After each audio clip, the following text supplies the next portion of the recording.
Welcome to the lockdown sessions. Today is Wednesday. We're continuing in our series on faith, hope and love. This is day 3 of faith.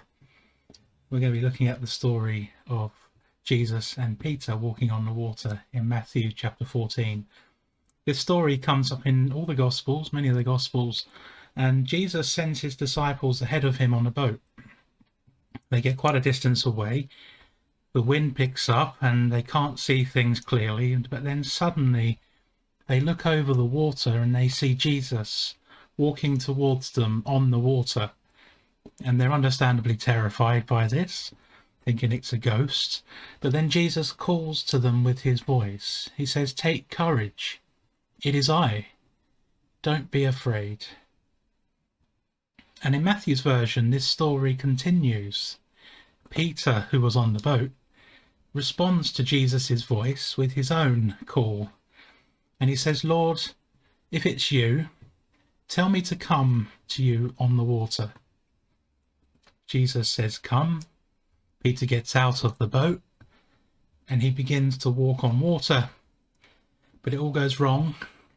Peter starts to sink and Jesus has to come and rescue him and drag him out of the water onto the boat. And it all ends with a rebuke for Peter. Jesus says to him, "You of little faith, why did you doubt?" And the rest of the disciples start to see Jesus for who he is. A fascinating story, one which preachers like a lot because it's full of drama. But let me throw a few spanners in the works. The standard reading of this is something like this. Peter had some initial faith that he could do what Jesus is doing, so he bravely stepped out of the boat, and it worked.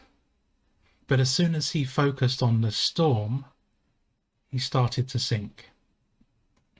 So in that traditional reading of it, faith is keeping your eyes fixed on Jesus and not on the problems of life. And in some ways, I'm okay with that reading. But there's other ways of seeing this story.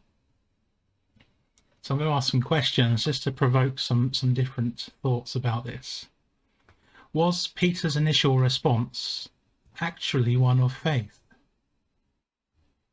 Wasn't he actually testing Jesus by saying, "Bring me to you.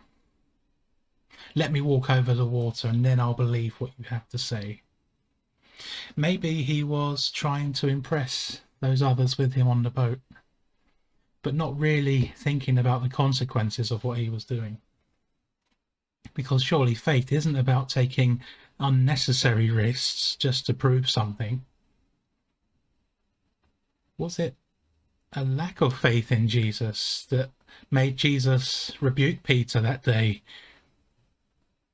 Why didn't Peter just take him at his word? I'll leave you to decide how you understand this story, but for me there's an ambiguity in it, and this ambiguity reflects something about faith. You don't always know for sure that what you are doing is the right thing. Even with Jesus standing on the water in front of him, Peter had some struggles to know, what shall I do? Faith can be the courage to step out of the boat, trusting that even though it seems risky, you'll trust that it'll be okay.